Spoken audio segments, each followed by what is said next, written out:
வணக்கம். கடந்த ஒரு வாரமாக அமைச்சர் உதயநிதி ஸ்டாலின் தமிழகத்தின் துணை முதல்வராக போகிறார் என்ற தகவல் வேகமாக பரவியது. இதற்கு தற்போது முதலமைச்சர் மு.க. ஸ்டாலின் ஒரு அதிரடியான பதில் அளித்துள்ளார். அது பற்றிய முழு தகவலை இந்த வீடியோ பதிவுல தெளிவா பார்க்கலாம். உதயநிதி ஸ்டாலினுக்கு துணை முதலமைச்சர் பொறுப்பு வழங்கப்படவிருப்பதாக கூறுவது வதந்தி என முதலமைச்சர் மு.க. ஸ்டாலின் திட்டவட்டமாக தெரிவித்து விட்டார். இது தொடர்பாக முதலமைச்சர் மு.க. ஸ்டாலின் கூறியது என்னவென்றால், வதந்திகளையே செய்திகளாக பரப்பி வாழ்க்கை பிளப்பு நடத்தி வயிறு வளர்க்கக்கூடிய பிறவிகள் தன் உடல்நிலை குறித்து பொய் தகவலை பரப்பி பார்த்தவர்கள் என காட்டமாக கூறியுள்ளார். அயலக தமிழர் நாள் விழாவில் உற்சாகத்துடன் பங்கேற்ற நான் தமிழ்நாட்டு மக்கள் மகிழ்ச்சியாக இருக்கும்போது எனக்கு என்ன குறைச்சல் என்று கேட்டேன். நான் நலமாகவும் உற்சாகமாகவும் இருக்கிறேன், உழைக்கிறேன் என்று முதலமைச்சர் மு.க. ஸ்டாலின் பேசினார். ஒரு பொய் உடைந்து நொறுங்கியதால் அடுத்து ஒரு பரபரப்புக்காக துணை முதலமைச்சர் பொறுப்பு உதயநிதிக்கு வழங்கப்படுகிறது என்ற வதந்தியை பரப்ப தொடங்கினர். அதற்கு திமுகவின்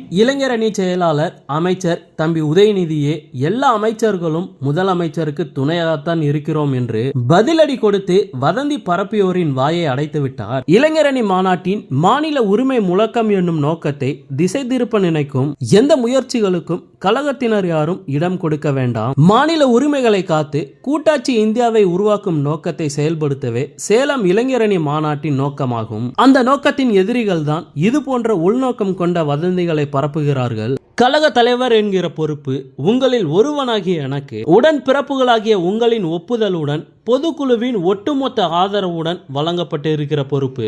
முதலமைச்சர் என்கிற பொறுப்பு உடன் பிறப்புகளின் அயராத உழைப்பிலும் தமிழ்நாட்டு மக்களின் பேர் ஆதரவாலும் கிடைத்ததாகும். என் மீது நம்பிக்கை வைத்து பொறுப்பினை வழங்கிய உங்களின் நலனுக்காக என் சக்திக்கு மீறி உழைக்கின்ற வலிமை என்னிடம் உள்ளது.